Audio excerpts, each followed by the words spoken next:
Kot nam je povedal župan Andrej Martin Kostelec, je bila zadnja seja dolga, a uspešna. Vendarle smo uspeli uskladiti vse zahtevke, ki jih je občinski svet predlagal, tako da smo povečali v predlaganem proračunu za cirka 20.000 evrov v večji meri za šolstvo. Pri predlogu so morali narediti nekaj sprememb.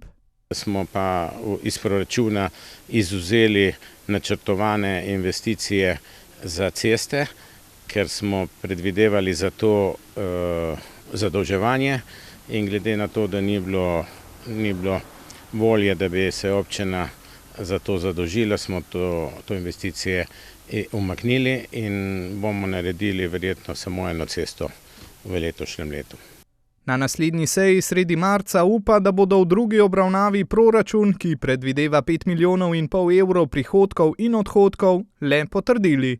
Še posebno je pomembno to, zato da se lahko na podlagi proračuna in načrta razvojnih projektov lahko prijavimo na javne razpise, za katere imamo kar precej projektov pripravljenih in upamo, da bomo tudi uspešni pri pridobitvi nepovratnih sredstev.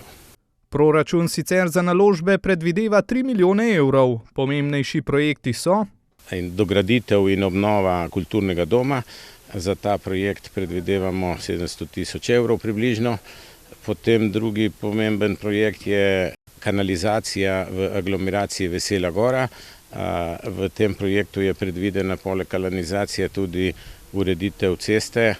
Ob tem bodo uredili še odvodnjavanje, pločnik in javno razsvetljavo. Načrtujejo še dela na severni obvoznici, krožišči v Prelesju in Slovenski vasi ter novo vrtnino za pitno vodo v Kamnju.